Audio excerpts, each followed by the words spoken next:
Hi everybody and welcome to episode 120 of the Talk is Cheap show. We are here live in the AFTV studios in North London, salubrious surroundings as usual.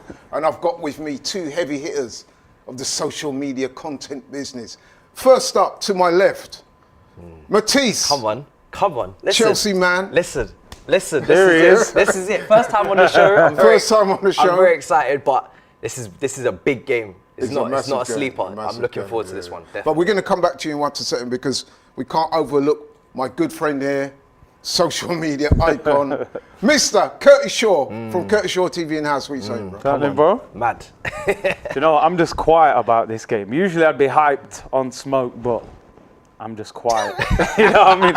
It's been a rough 10 days, man. I can't wait. But first, we're going to go to Matisse because he's our special guest. And this is a very interesting guy right here, man. Tell us a little bit about yourself, very briefly, how you got into supporting Chelsea. And then I'm just going to ask you about your campaign. But first of all, tell the people a little bit about yourself, because it's the first time on the show, and how you came to be supporting Chelsea. I mean, for me, obviously, you know, rattler in school, do you know what I'm saying? I went to Ireland for 5 years, moved away, and then I'm come back. What part of London are you from? So I was initially born in East London. Okay. Then I moved south. I've probably lived in about 10 different houses. Right. My parents and grandparents up in North London. So the only place I ain't gone is West. I'm looking to move there this summer because I just need to cover all bases. Do you know what I'm saying? Moved to Ireland for 5 years. Family's still over there now. Ireland? Wow. Yeah. So I was like an North international fan.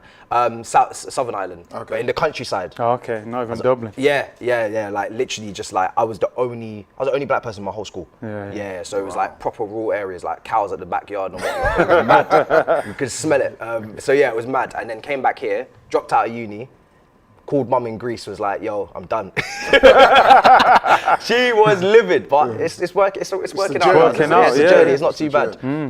So yeah, it's been a madness. And tell us about Chelsea. Chelsea How that came into your life. I went to the game against Aston Villa at home. I'd been following football, but I never really affiliated with a club. I always played Sunday League, played for Lewisham Youth. Fun fact, Joe Gomez used to play for Lewisham Youth before he went Charlton. Right. And yeah, so it was a really good team. I wasn't one of the stars. A little calf injury, you know how it gets. But yeah, so then went to Chelsea versus Aston Villa at home, and that liquidator, I was just like, I like this. I like this immediately. Who was playing? Always like blue anyway. Lampard was the guy. So because I had always followed Lampard in his matches, I'd loved him. He was sort of scoring goals and stuff. I was like, okay, cool, and watch him in the flesh. I literally just watched him, and then I was like, all right, cool. I got into the whole thing. But yeah, it was mad. Yeah, mad. And of course, you got a story behind you, ain't you, at the moment, because you've been. Everybody will know by now, Chelsea, what happened with them with the Abramovich thing, and then there's been these offers to buy the club, the Ricketts locked up. The Crickets.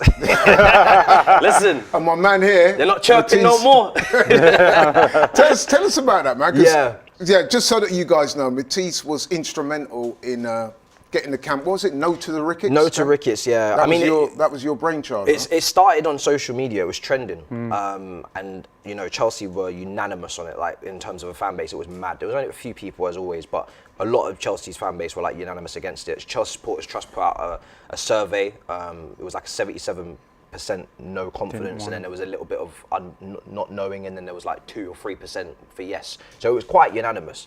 And for me, there was a protest that was promised, but then they kind of changed their mind and they went down a different route. And I felt like we had to cover all bases. I was like, yeah, we can bring in a banner, end up getting confiscated in the end, so it never actually made it into the ground. Yeah, we can do surveys, we can do petitions, they never work. But for me, you've got to cover all bases. And because the protest was promised, and I knew there was a lot of people now starting to at me and be like, come on, what's going on? We need to do this. This is a definitive moment in our history. Because if you get the wrong owner, because as a lot of your fan base will feel like that sometimes, it's a wrap. Like, trying to get so tell us, for the uninitiated, I know, Curtis knows, for the uninitiated, tell us why you believe that the Ricketts were not the right owners. From social and sporting, you know, it was a shocking package in my opinion. I've seen a couple of old tweets of this. Yeah, old emails were leaked. You know, like Islamophobic racism, and when you're a fan base the size of ours now, you've got so much representation all over the world. People just see the local area and they'll see the match goers and be like, okay, cool. But Chelsea got a massive following in Africa, massive following in Asia, massive, you know. And that's kind of ironic, you know, because like I'm old enough to remember back in the day Chelsea's reputation Yeah. for things like that was not great. Yeah, and So people to always see be the like, way things have it's transpired changing, now. you know what I mean? Yeah. It's and- down to people like yourself. Yeah, man, so and, give and yourself there's a always going round to be of people applause. like, oh, how ironic of Chelsea, and then you go back through the incidences and stuff. But that's not me. That's not you, yeah. that's not our international fan base and all these people. You know. Yeah, yeah. So it's like, for me, it was just about representing the people that couldn't even be there or couldn't feel like they could really have an effect in physical aspect. They were just doing the hashtag, and they obviously live so far away. And obviously, we had a turnout of the people that were local, but we got the coverage. Big up to everybody that came.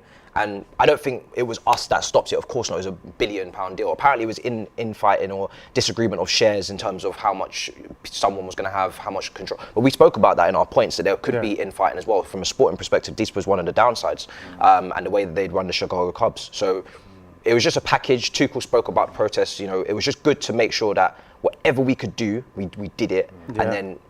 But it looks like they're pulling out now, right? Yeah, they pulled out. It's done. pulled Yeah, out, so they're out. Job Yeah, done. job done. Okay, thank you, my man. So that's a little background on Matisse there, how he came. Very interesting. Yeah. But this is an Arsenal channel, so we're going to push on and we're going to talk about Arsenal's last game since the last show. Where can I say? Should we skip it? Can we just skip that one? You know what? I probably would have done, man. but we got to really. Yeah. But yeah, let's talk about it, man. This was Arsenal's last game since the last show. Away to Southampton. This again was supposed to be the comeback from the setback. Unfortunately, it didn't go our way. Curtis, my man, very quickly, what was your thoughts on that game?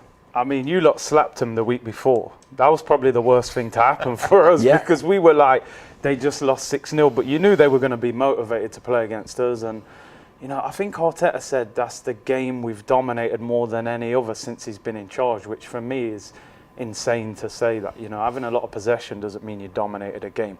No. I think the goalkeeper made one exceptional save from Saka. The rest of them I felt like were saves that he should make. Arteta was going on like he made all these unbelievable saves. I think Saka's miss was pivotal in that game because if you go to a team that's just lost 6-0 and you score in the first 15 minutes, I think heads drop, you can take control of the game.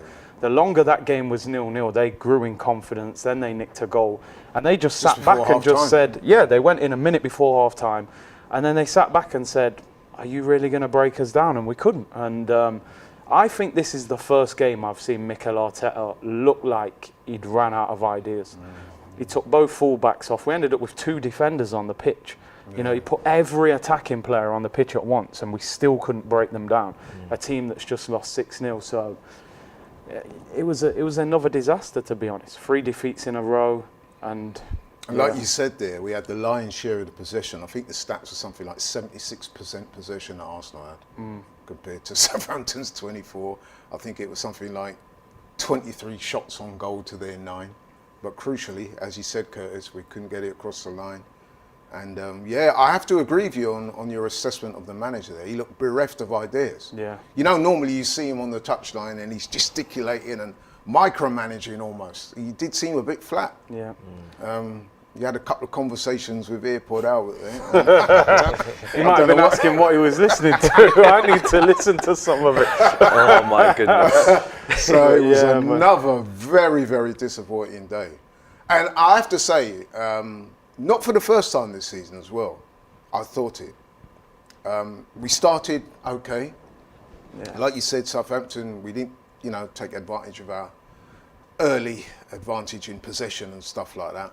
And once Southampton scored, I must admit, I was thinking to myself, you know what, this could be another long afternoon. Could be a long and day. So it proved. So I have to admit, the decision to play Nketiah up front for me was horrendous. I mean, I know he's a natural striker and Lacazette was out, but the man hasn't scored all season. Yeah. He's out of contract at the end of June. He said publicly that he's rejected contracts. How are you expecting him? Imagine them Southampton defenders. They've just been ripped apart by Werner, Havertz, all these players. Yep. Eddie Nketiah turns up. You think, that's what I want. If I'm a centre back, I can get away with it this weekend. If you play him against us, Rudiger will eat him. Literally, like it's a snack. You know what I mean? I think with Nketiah, when you've got a player that's literally trying to go or is leaving, and you've had a few of these players putting up Insta stories and saying, please, let me go, please. Do you know what I mean? I'm like, come on now, this is Arsenal. Yeah. If do you know what I mean? If they don't want to be here, get rid of them and do your scouting and bring in people that actually want to play and also are better quality as well. I think the main issue is that you didn't get that striker in January and you left it on these players that are very young. They're not really like consistent, reliable goal scorers. They're having good. Say that again. Yeah, they're good. They're good young players, but you don't want to hang your hat on them. Do you know what I mean? And that's kind of what it is. I think Martinelli personally should be up top. I know he's not had a lot of goals, which surprises me because from what I've heard, you know, Klopp loves him, and I thought he banged in about 10, 15 goals apparently. But he's very talented, and he's the future, isn't he, for you guys? So you may as well use him up top, I think. Yeah. I agree. Well, the lack of goals is a real concern, and you mentioned Martinelli, but I'm forced to point out that he's only got 5 Premier League goals this season. Shocks me. Lacker's on 4, like you said. Eddie's got none. The mainstay of our goals this season has been from midfield. Well, the likes of Emil Smith-Rowe and Saka, and once that started to dry up, we're looking real short of goals at the moment, and that's becoming a real problem. In terms of the actual play, we are actually dominating possession of the teams we played recently, but we're not scoring goals. And in order to win games, you have to score goals. So that was another very disappointing and humbling defeat, I have to say. And it's severely dented our chances of that top 4 place, would you say, Curtis? Although it's not all the way done. It's not done, but you look at, if we've just lost those 3 games, you look at the next 3, you kind of question it. How are we going to beat Chelsea, Man United, West Ham? 2 of them away from home. I mean, we did get a bit of a reprieve because Tottenham lost. They did a The crazy thing is, both weeks, you know, United lost to Everton. Within an hour, we'd gone and lost. And then I watched Tottenham. I'm like, oh my God, Brighton have won again. We go and beat Southampton, and then we don't take advantage. It's like no one wants 4th. You know what I mean? Everyone's just throwing it away. And it was interesting because I watched the second half of that Brighton game here. Waiting for the Arsenal game to start, and that result did not flatter. No, they were excellent. They deserved to win that game. So obviously, them winning that game now, I'm thinking, man, it's all down to us. We'll go to Southampton. Like you said, they got slapped the previous week by Chelsea. You're thinking, surely we're going to turn up and win that, and then we don't win it. But like I said, man, I mean, although it was a very disappointing set of results, well, our result was very disappointing. The other results actually worked out okay for us. I mean, even West Ham didn't win, did they? So now we're looking at the Chelsea game now, which is why we got Matisse on. So we really do need to win this game. Question is, can we? So that's our ops of the week, this people, Chelsea. Curtis, I'm going to start with you, man. The corresponding fixture we lost earlier in the season, 2-0. Lukaku. He managed to actually score a goal. One of the few teams he scored against was Arsenal and Reece James. They beat us. Let's face it, although it was 2-0, it was fairly comprehensive. In short, do you see it being any different this week? We go there this time as well. I think that game was worse for us. I mean, Lukaku basically ended Pablo Mari's career at Arsenal. That was like GBH on the Emirates. You know what I mean? It's funny, he's had such a bad season, but he played Arsenal. He looked like prime Drogba all of a sudden, you know. But how many times have we heard this? We hear it all the time. Strikers are not playing anywhere near the level. Right, and then Arsenal rock up, and all of a sudden rejuvenate them.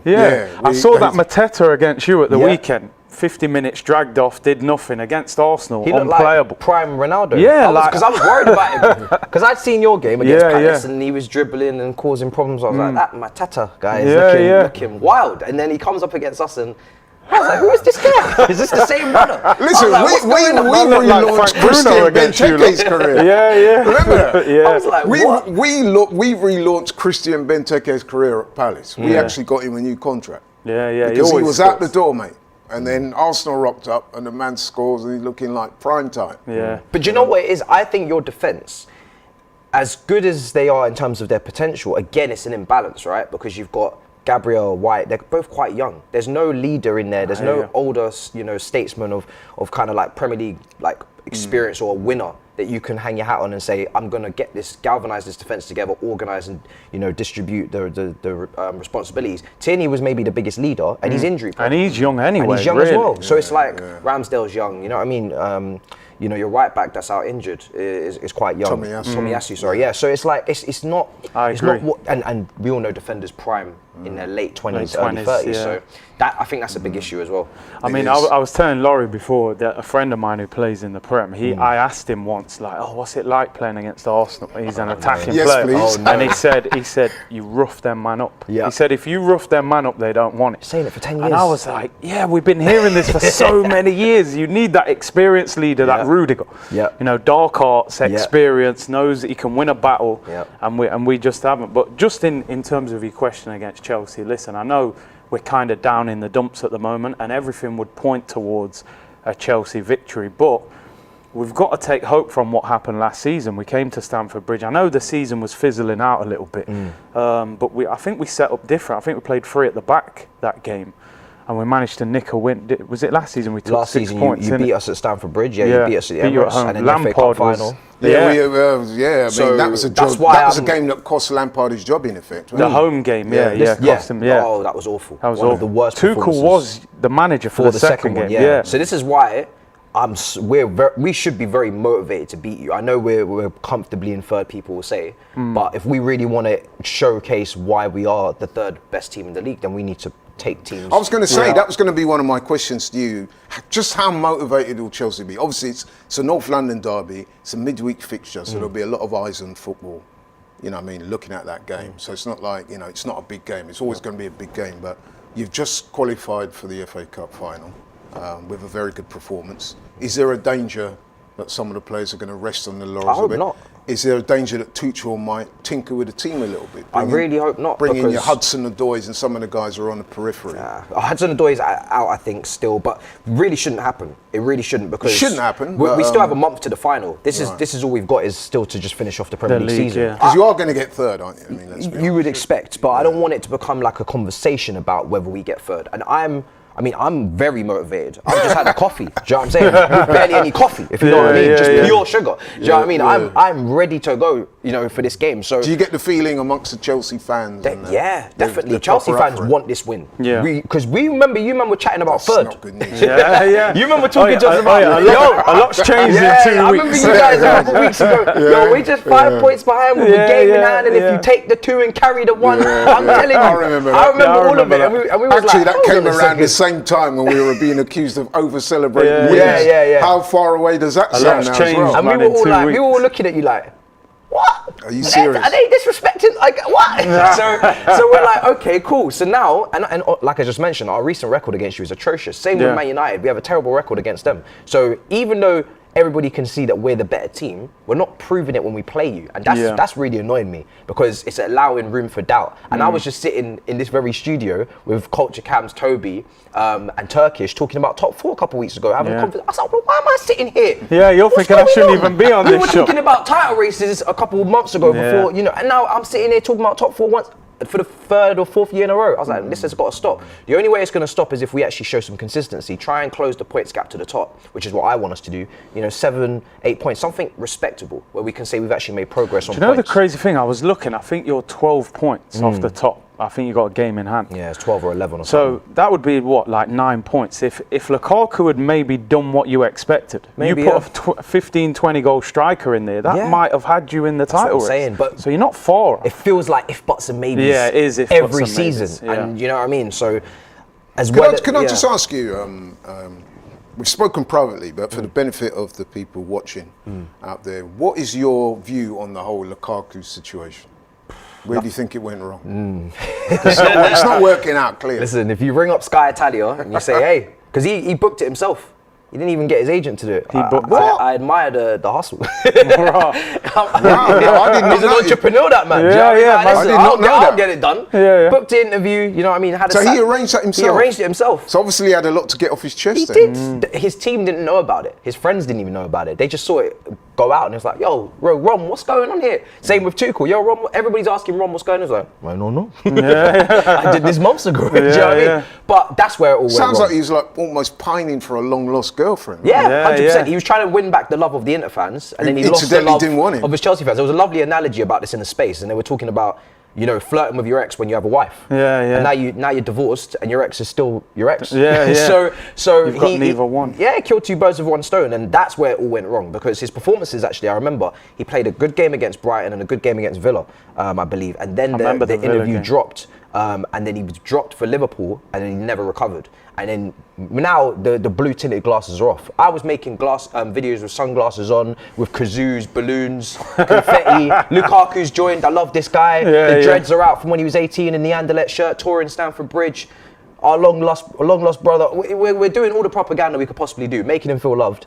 You know, he starts off the season, like I said, with you guys. Yeah, he goes for an injury, COVID, but listen, we'll give him time and patience. Yeah. We're adapting to him. He's adapting to us. Interview drops. Who is this man? Who is this man? You better perform now. And now it's just like, the love is not there. It's just like, you're just a normal player. You know, you have your favourites and you have the other players. It's just like, perform, perform, praise, don't perform, criticise. Very, very, very balanced. That's how it is with Lukaku, and he's not performing, so. And even the other day against Palace, like, he comes on, misses that sitter from 6 yards. Because really, he just needs to score goals and win back the trust of the fans. Because we're fickle football fans, innit? He scores 10 goals in the next 12 games, he'll be loved again. But the fans I don't know if he'll get back in the team. But it's interesting, because obviously you've had your problems with your strikers, your number 9. We had very much documented problems with our top striker, who's since departed the club. But Curtis, it would appear that there may be some stuff brewing with our current number 9 as well. With this thing with Lacazette, I don't know what's going on. Has the man got COVID? Does he want out? He's giving interviews to French journalists and... There's a big conspiracy theory going on, because in Arteta's interview before the game against Southampton, they said, what's going on with Lacazette? He hasn't trained all week. And he gave like a little smirk. It was like, the response was a bit strange. He was like, oh, it's a private matter. Anyone else who's had illness, COVID, he's just said they're ill, it could be COVID. Then he misses the game, the club announced he's got COVID. Then there's a picture that same evening of him in a restaurant in London. I've seen that picture as well. And so people are like, he's missed the game at 3 o'clock, but he's in a restaurant at 6 o'clock. So has he got COVID or what? Then now the club are saying, we don't think he'll play against Chelsea or Man United. But apparently he's in a restaurant, so surely he must have recovered. So then now there's these rumours going around that he's fallen out with the manager. Then this interview's come out in the French press where he's saying, I'm thinking about leaving, and he wants to be in the Champions League. He wants Champions League football. He said, Lyon, I go back to Lyon 2 or 3 times a season. So the fans are in uproar. They're going, hang on, you've scored 4 goals. You're talking about Champions League. You should have put us in the Champions League. So I don't know. And he's a club captain. And you're the captain, and you're talking like that. So, crazy. But again, I put this down to the manager. You've got a player there that's out of contract in June. He's naturally going to be speaking to other clubs. You've got to look after yourself. So when he gives an interview like that, he shouldn't be in that position. You know, if your contract's running down, you shouldn't be in the team. You shouldn't be the captain. Where was the preparation in the summer for this? Because Aubameyang problems, he leaves, but you know there was problems for a while. You would feel with ever since the Tottenham game. Turning up late. From the moment you're not showing up to the captain's meeting, Henderson's going mad in the Well, it's not his fault. The Lambo was. The Lambo. You said the petrol prices, mate. The Lambo ran out of petrol. Listen, it's hurting everyone. The petrol prices are hurting everyone, especially when you got a car like that. Fair enough. But I feel like his time was starting to fizzle out, and you know that Nketiah is running out of contract, Lacazette. So where is this other striker? Where's the Same plan? with the midfield. You know that you've only got El Neni and Lokonga as backup. I don't really feel sorry for Arsenal in terms of their backup, because you did sign Lokonga under Arteta, so he has to believe in him. If you're going to sign a player as depth, then you better use him. Same with Tavares at left back. But again, it's all young. They're all young, and it's like you need that balance. You need that starter. There were so many midfielders available. I would say that there's a man management issue at play in the club, if I'm being honest. That's what I firmly believe. I don't think that the manager at times has helped himself in that regard. But it does seem like a few. Well, yeah, absolutely. And it would appear as well as if a few of the players are talking out. I mean, we've spoken about Lacazette giving interviews. There was an interview by Xhaka. I'm sure you caught that. What was your thoughts on that? Oh, the sympathy interview. Everybody feels sorry for me, and I've got it so harsh. Listen, one thing. To me, that interview, because I didn't see it in its entirety, but from the bits I saw, it was just an exercise in deflection. Basically, the man wasn't prepared to take responsibility for anything he'd done wrong. And I have to qualify that by saying that previously I've supported Xhaka, and I still do. But I saw that interview and I thought, come on, bro, like, you know what I mean? There are things there that you could have owned up to and just put certain things to bed, but he's mastered the art of deflection. In other words, it's everybody else's fault but mine. I am who I am. You either accept me or you don't. This is the way I play. And I thought it was a little bit off. Yeah, no, I didn't like the interview. I mean, listen, the personal abuse that he's received, we obviously completely condone that. You know, it's totally wrong.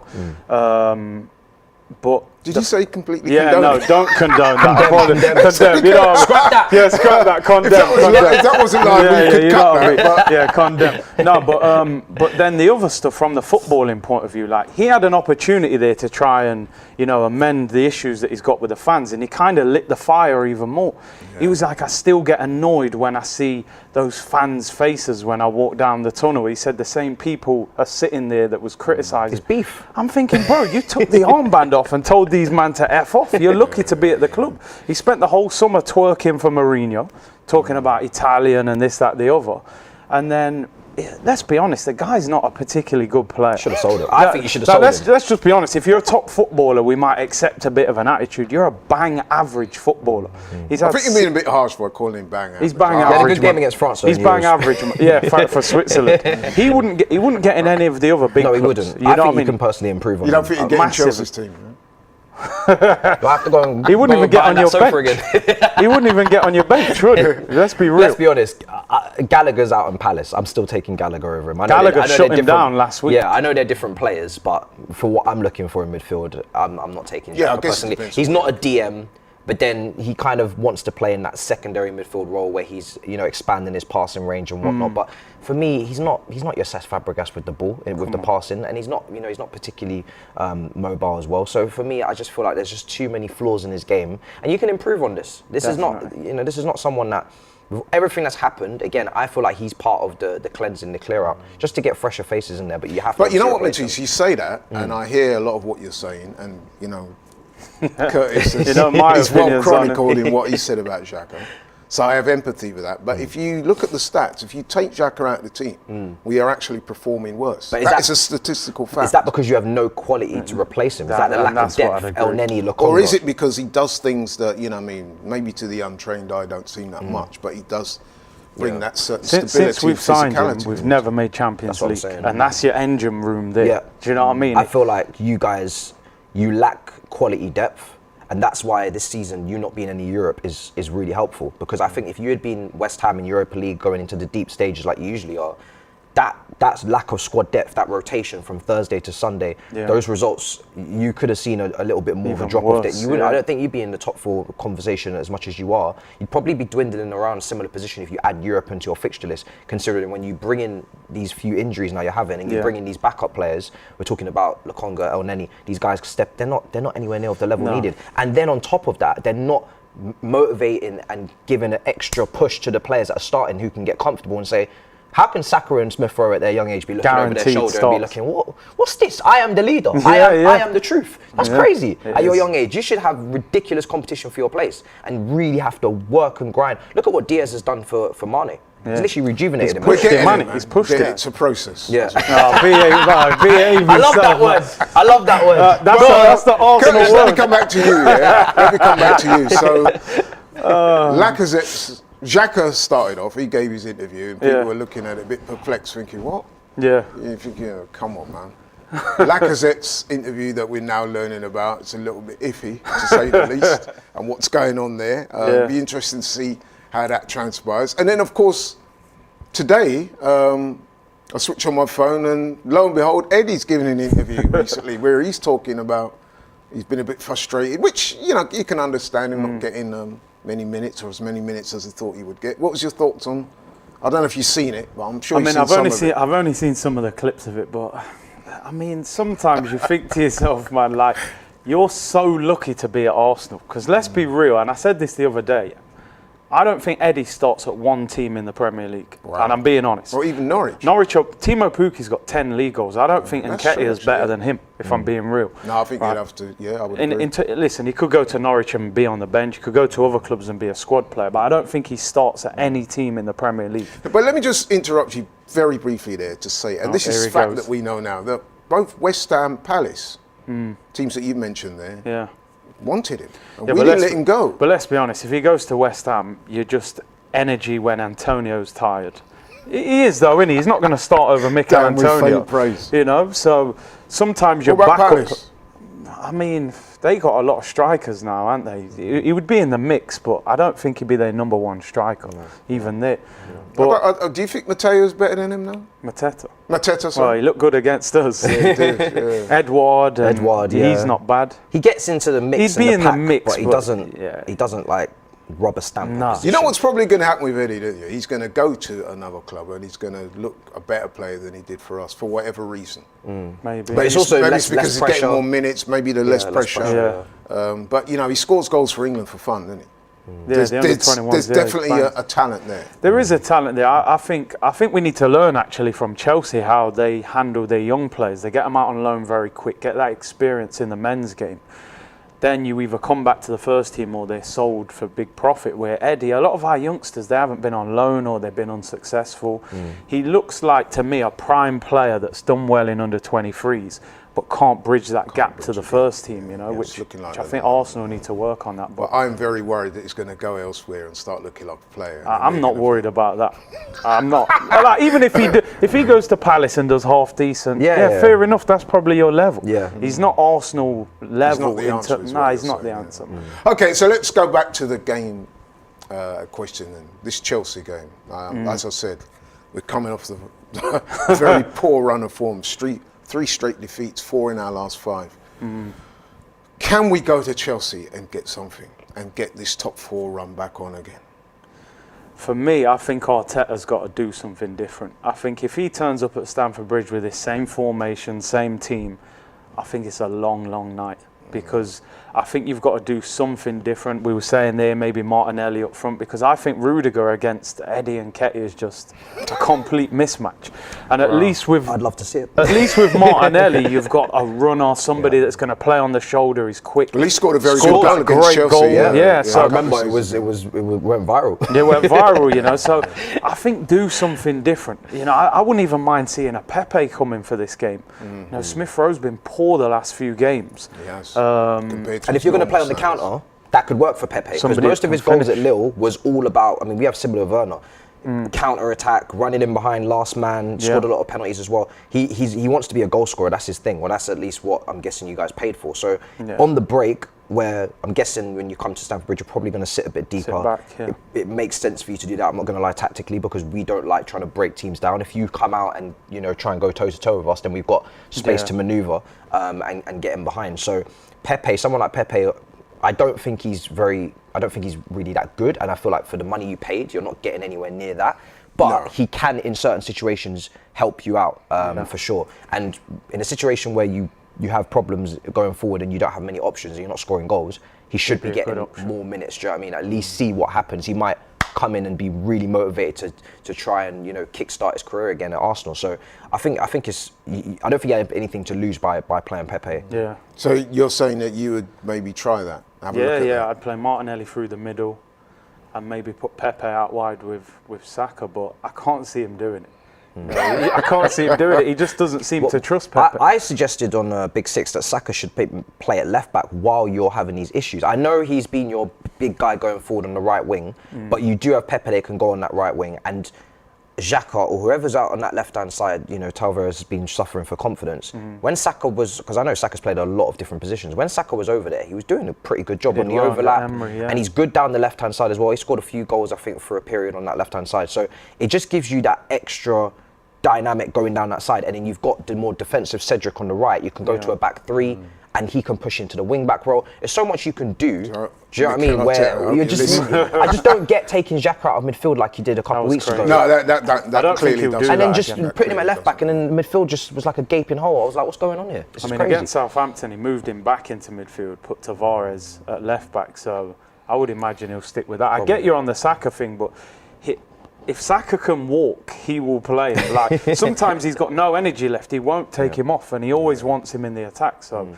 I get you, but I think he'll definitely keep Saka in the attack, man. He loves him. Look, clearly the major issue we have is we're not scoring goals.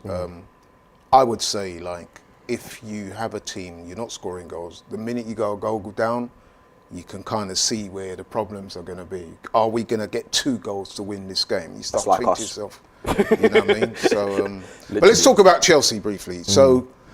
You're on a good run of form. You just qualified for the FA Cup final. You had that good result, although it wasn't an overall result you wanted. But you beat Madrid. Yeah.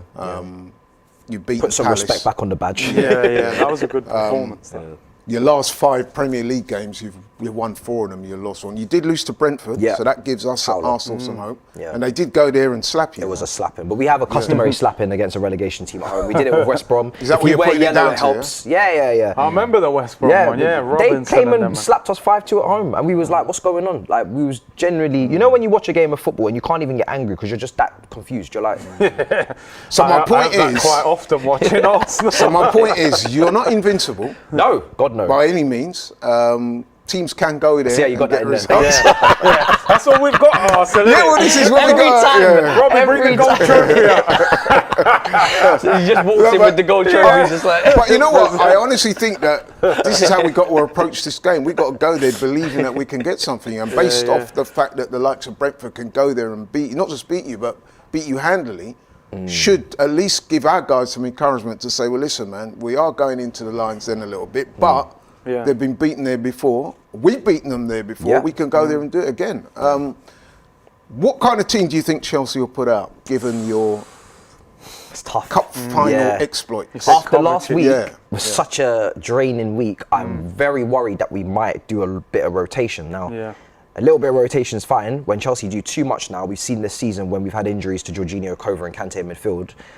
We've brought in Saul. Loftus-Cheek didn't have a great game against Watford. The wing backs come in for James and Chilwell. It looks a bit mad. So I'm hoping we don't overdo it. However, there will probably be a couple of changes. For me, and I'm saying to myself, can Werner continue his form? We're going to a tighter, smaller Stamford Bridge now. We haven't been able to get digging yet and expand the dimensions, get the measuring tapes out. So he's been doing well on the big pitches, Bernabeu, Wembley, but now things are coming back in again. You guys might sit off, like I said, so that's something that we're looking at. It's a little bit of a question mark. He may not play. Silva, was left out, so he'll probably come back into the team because he was left out against Palace as well. Kante, Jorginho, you'd assume would start in midfield after the injury, but Loftus-Cheek, mention him. Maybe we may go with 3 in midfield and try and pack the midfield. I would like to see us do that. With all your goal scoring issues, I'd personally like to go back 4. Reece James at right back, Rudiger, Silva, they've been, doing the business.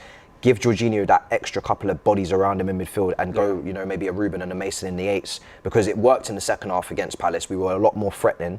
They got in between the lines, and like we've just been discussing your midfield issues, if we get bodies around Xhaka, getting booked early, now suddenly we've got something to play with. He's on a booking and he can't. Do you know what I mean? And he has a little bit of a record getting sent off at times. So I would look at that and potentially try and pack the midfield and just look to dominate, because I feel like too many times with Arsenal, we had a lot of possession when we beat you 1-0, but we weren't. There's a difference between having possession and then doing something with it. And sometimes we have possession, but we're not moving it. Do you know what I mean? I'm like, come on, guys, this is pointless possession. I'd rather just almost sacrifice a bit of possession and do a little bit of back and forth, and then the gaps start to appear if we're not going to actually be incisive. So I'd pack the midfield personally.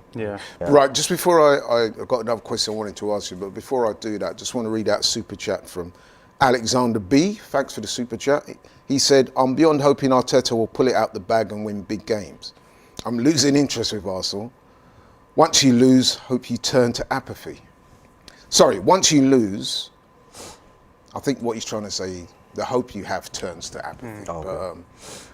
quite depressing, that really, isn't it? That was almost like a poem. Yeah, I know, yeah. You wrote it Sylvia nice. Plath. Do you know what it is? I look at this game now and say Arsenal have to show something. You know, the last 3 weeks, I think they've let the fans down, to be honest. Yeah. The manager and the players.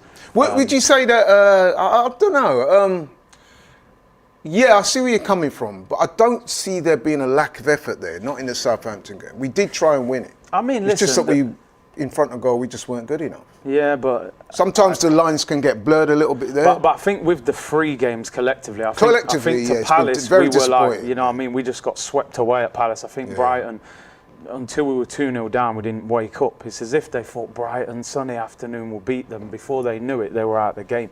I think Southampton, the effort was there, but they just I think it was an exercise have in the quality. frustration, really, wasn't it? But I think they have to show something, because I saw this was the first time we've lost 3 games twice in 30 years in a season. Wow. Now, Chelsea away at the Bridge, let's be honest, if you was betting, you would bet on Chelsea. That could be 4. Then we play United and West Ham. This could get out of hand if we don't stop the rot. Oh, yeah. Even if we get a draw, I think against Chelsea would be a positive result. So they've got to pull something out of the bag. But if he picks that same team as Southampton, I think we're in big trouble. So what about your team then? Do you think you'll tinker with it, or do you think you'll go strong, or what? I think we have to take this seriously, because it's Arsenal at the end of the See, day. the fans, the Chelsea fans, it's a will, London but derby. The managers, I feel like notoriously, they will want to rest players. Because let's face it, we had a long week. Yeah, I just think for Chelsea's sake, going into that FA Cup final against Liverpool, we've already lost to them. Although I do deserve, we should have beat. I feel like we should have beaten them in the Carabao Cup final. If we go into that FA Cup on a damper, because we've kind of messed about in the league and we've pissed about, so to speak, that for me, now you're going into that final with a Liverpool that are coming with smoke. You know that. Everybody knows they're going for this quadruple, and regardless of what happens, they're trying to rack up the trophies now at the end of the season. They've got this fire in their belly. They're the mentality monsters. So, you know, if we go into that final on a madness after just being like walking into 3rd or dwindling, maybe even dropping to 4th, I'm not even thinking that 3rd is just done, because we have to play like we're the 3rd best team, not just say that we're the 3rd best team, and because we haven't been consistently over the last few years. I remember last year we were looking like we were going to finish in 3rd, and Liverpool go on this mad run after all these injuries and go and overtake us. So because you need that FA Cup, really, don't you? Oh, we do. I mean, we've got 2 trophies, but yes, we know in the context it's over 3 games. So it would be nice to pick up that 3rd trophy. And then when you pick up 3 trophies in a season, you can never really say it's not being a good season. Do you know what I mean? So I think you need that FA Cup. We definitely need it. Yeah. Because the club competition you're on, that's fine, but in the wider scheme of things, a lot of people, you want more. Not myself or Curtis, but a lot of people look at that and think, well, no, you need more. Especially when we lost to Carabao, you can't go and lose the FA Cup to Liverpool as well. That's the same team, 2 finals, that's long. And then now, can I just ask as well, what's your overall impression of Tuchel? Oh, he's a favourite. We love him. For me, if he gets a Prem, which I think he can, although the competition is stiff, he's my favourite ever manager at Chelsea. Yeah, he's that good. Because I must admit, myself and Curtis, we had our doubts about Tuchel. When he came in, you remember, he was coming off the back of that little debacle at PSG. Yeah. We looked at that, we thought, this guy looks like he might have a bit of man management issues there. Yeah. But to be fair, he's coming at Chelsea and he's overseen you guys whilst you've had this struggle with the Abramovich thing, and he seems to have handled that well. Yeah, he's handled everything well. He handled Lukaku perfectly, I think, by getting the rest of the squad's opinions on it and not being so authoritarian, because we know that when modern day management, you kind of have to be a bit different than the Fergies of this world in the older era. Mourinho may be struggling with that at times. So man management is huge in the modern era. And we're seeing that across so many big clubs. Well, we spoke about yours, spoke about Manchester United. We're seeing that at our club. Yeah, so it's happening everywhere, and I think Klopp and Pep seem to have got that nailed on, so that's huge. The environment's really good there.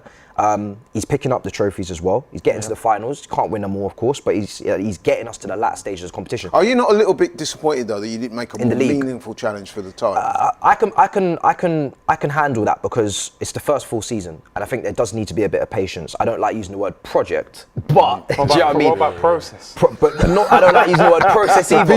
The P word. Delete. I don't do this. I don't do these. Patience. The P words are deleted from the lexicon. I take that out the keyboard and dash it. That's not, we're not doing that.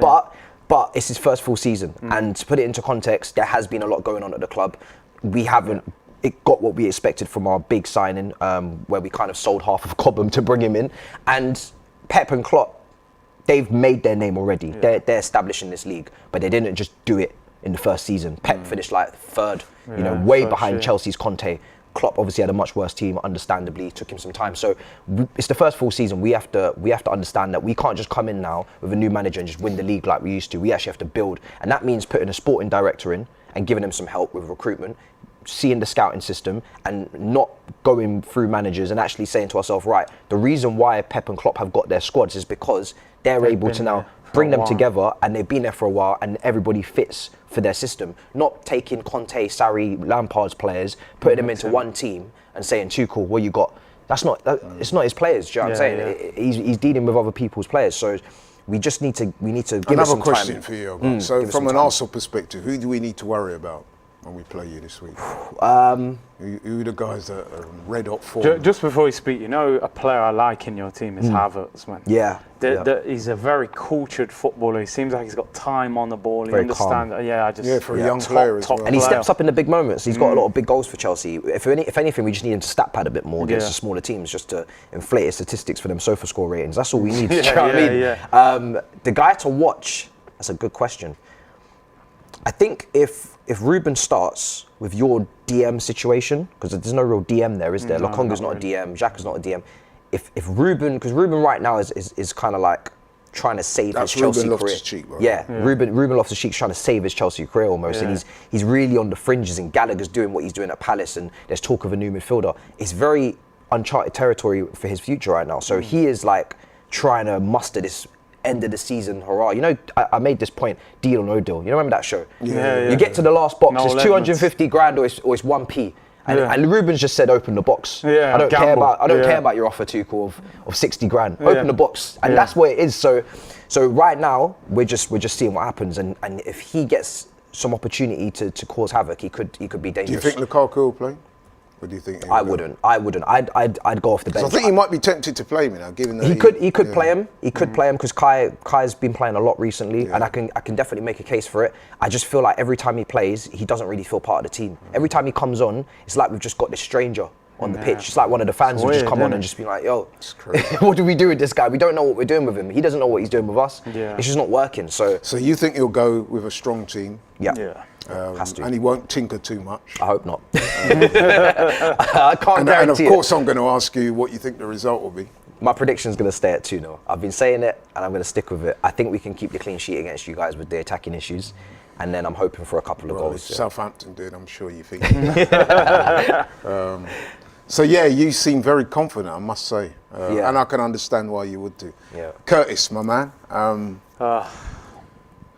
give it to me with your head, not your heart. Because obviously we all want Arsenal to win and we're all going to try and make a case. Can you see it happening, realistically? It's unlikely, I've got to be honest. They've got to pull something out of the bag that we can't see at the moment. If they're going to, listen, you can't go into the game just thinking we've lost, but the way we're playing, and if the manager picks a similar team, I think it could be difficult, but it's if he's got the nerve to change things and do something a little bit different, but I don't think he will. I think he'll pick a similar team to Southampton. And so what do you think the score was? Give the people some confidence. No, Go on. you know what? I wish I could. Do you know what? I'll go 2-1. I'll go 2-1 defeat. I'll give us a goal. It's very rare that he will. But if I'm being honest, if he plays Eddie and them, I don't even know if we'll get a goal. But if he plays Martinelli and that, I think we can trouble them a bit.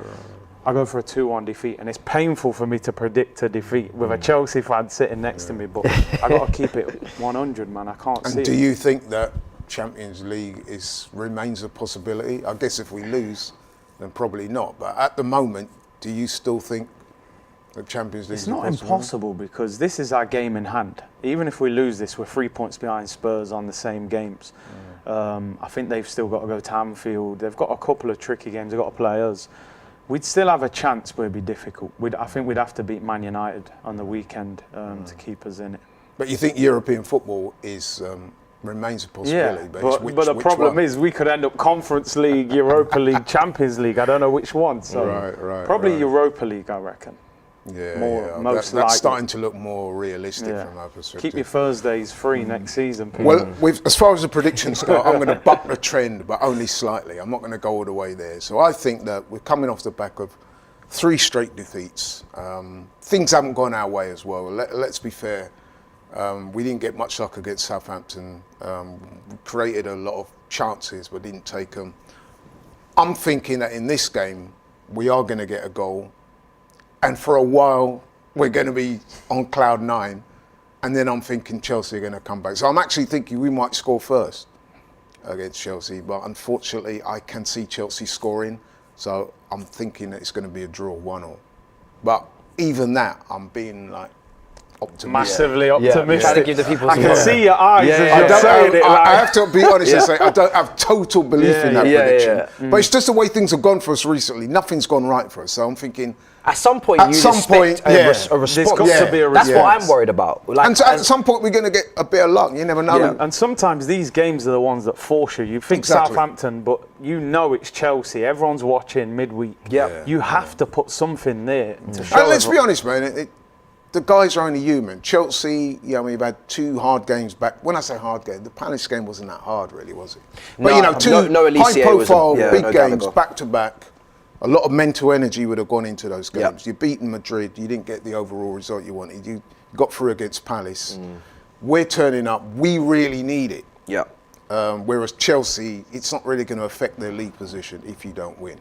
So I kind of draw. Drawing on that. That's what I'm looking at. honestly, I love the way Laurie Listen. is squeezing this bit of hope. I'm squeezing every last bit of optimism I can out of it. Squeezing it. I respect it though. 100%. Listen, I hope they prove us wrong. But listen, man, we say that, man, but Brentford went there when you guys were And I spoke about our record against you. It's not good. It's not great, It's not good. And we were doing well under Tuchel when you came to Stamford Bridge and rocked up and still did the business again in our Champions League winning season. That was, wasn't it? I just wanted to ask you, Curtis, do you think that the players are still playing for Arteta?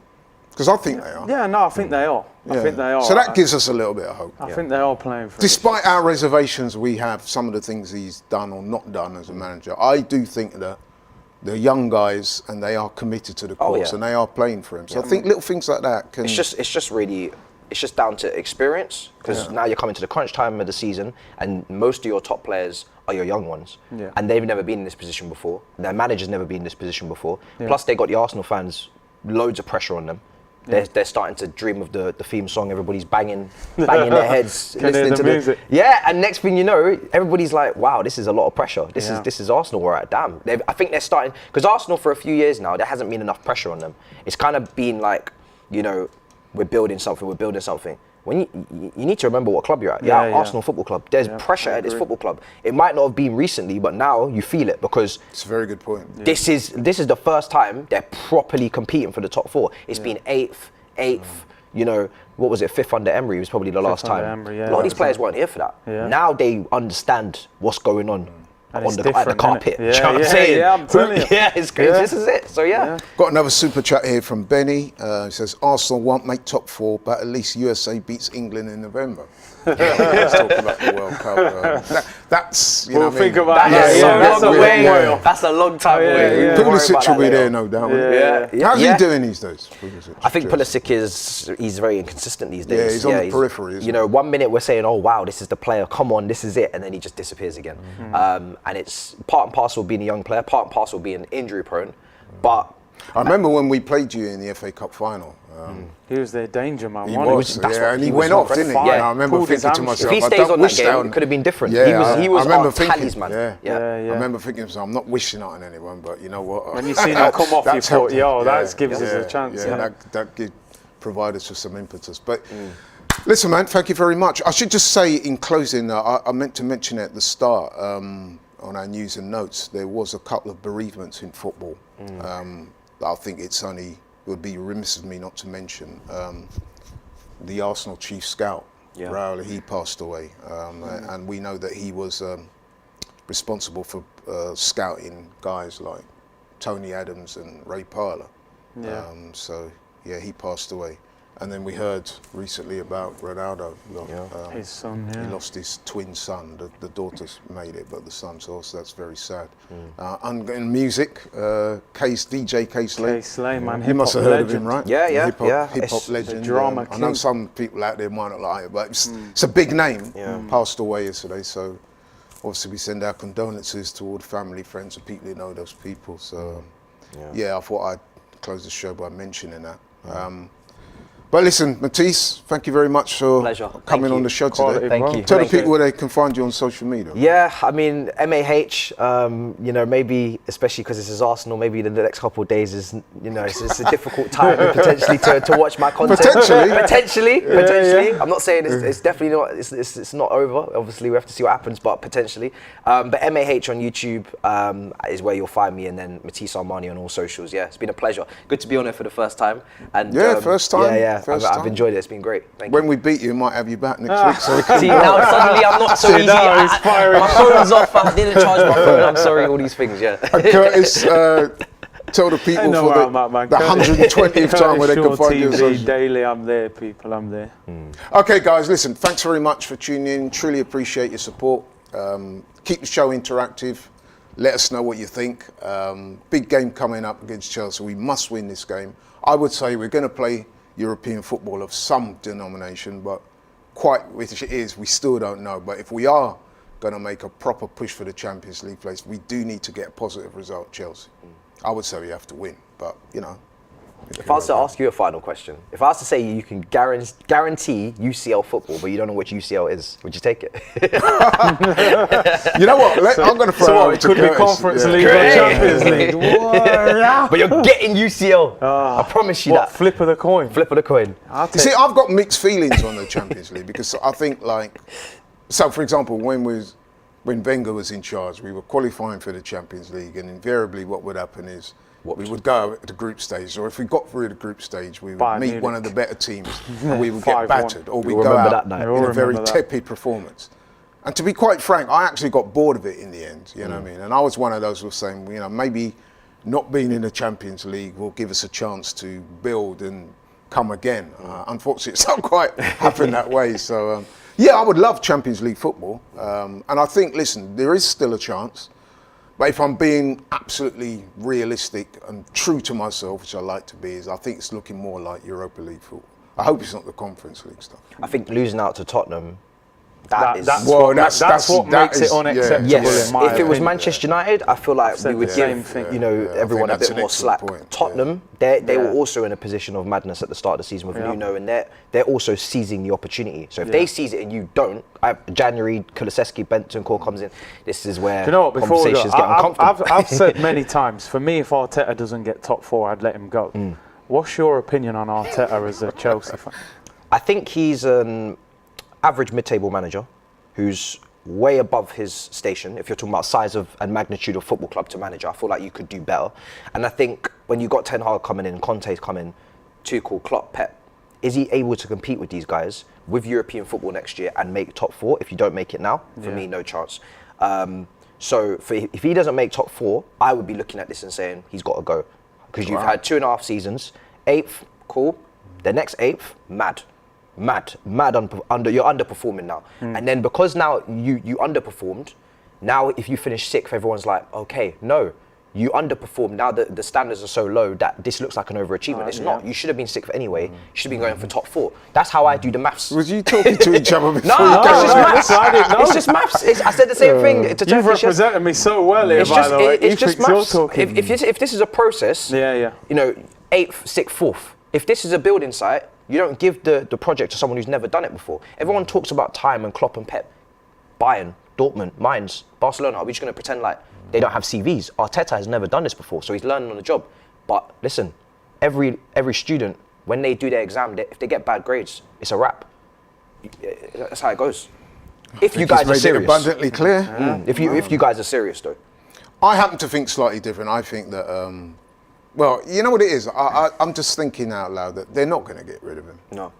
So I think whatever happens, But I think the start of the season, I think he's a cover-up he'll though, be isn't in he? charge. He's a cover-up. But listen, man, thanks for your contributions. And like I said before, thanks everybody for tuning in. Truly appreciate your support. Hope you'll tune in to us again next week and we'll see you then. Take care.